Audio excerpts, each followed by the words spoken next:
মালদাতেও দারুণ দারুণ সব পুজো। জেলার পুজো মালদার কোথায় কেমন হয়েছে, কোথায় কেমন থিম ভাবনা, কেমন চমক, আসুন ঘুরে আসা যাক।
জমজমাট বারোয়ারি পুজোর আরও ছবি রয়েছে। পূর্ব মেদিনীপুরের কাঁথি, মহিষাদল, হলদিয়ায় চোখ ধাঁধানো সব মণ্ডপ। বাড়িতে বসে দেখে নিন এই সেরা পুজোগুলো।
রাগের মাথায় স্ত্রীকে হত্যা করেছিলেন রাজা হরিশ্চন্দ্র রায়। সেই পাপ থেকে নিস্তার পেতে শুরু করেন কালী পুজো। সেই থেকেই চলছে শেওড়াফুলির নিস্তারিণী কালী পুজো। অন্যদিকে জলপাইগুড়িতে দয়াময়ী কালী মন্দিরে সম্প্রীতির ছোঁয়া।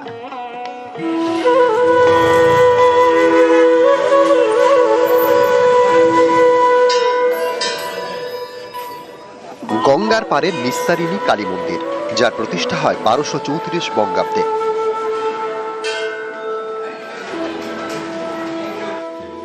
কথিত আছে রাগের মাথায় স্ত্রীকে হত্যা করেন বর্ধমানের পাটুলি রাজা হরিশ্চন্দ্র রায়। সেই পাপ থেকে নিস্তার পেতেই কালী মন্দির প্রতিষ্ঠা করেন রাজা। নাম হয় নিস্তারিণী কালী মন্দির।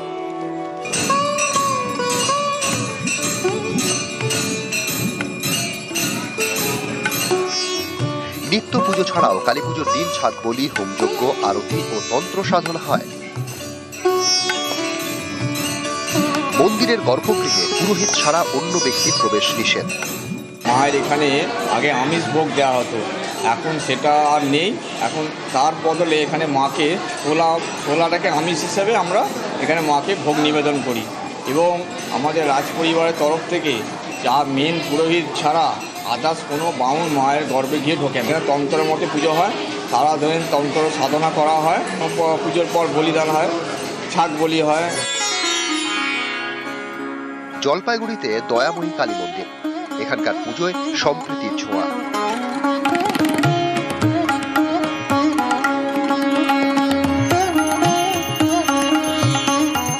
বাংলাদেশের ময়মনসিংহের বাসিন্দা ছিলেন বিমল পাল চৌধুরী। 1947 সাল থেকে ঠিকানা জলপাইগুড়ির ডাঙ্গাপাড়া। এখানেই পরিবার নিয়ে ওঠেন। পরের বছর মন্দির প্রতিষ্ঠা করেন। এর জন্য 2.5 বিঘা জমি দেন বাচ্চু মিয়া নামে এক ব্যক্তি।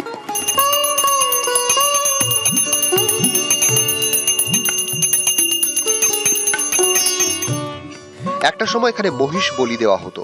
স্থানীয়দের কাছে দয়াময়ী কালী জাগ্রত। এই পুজোয় অংশ নেন মুসলিমরাও। হ্যাঁ, বাচ্চুমিয়া তো নিঃসন্দেহে ভালো লোক ছিল। ও হিন্দু মুসলমান বলে কোনো বিভেদ ছিল না। এই এলাকাতে বাচ্চুমিয়া ছিল। বললো যে হ্যাঁ, জমি হলে কোনো ক্ষতি নেই, এই টোটাল জমিটাই আমাদের নামে রেজিস্ট্রি হয়েছিল তখন, সেই সময়। হ্যাঁ, মন্দিরের জন্য।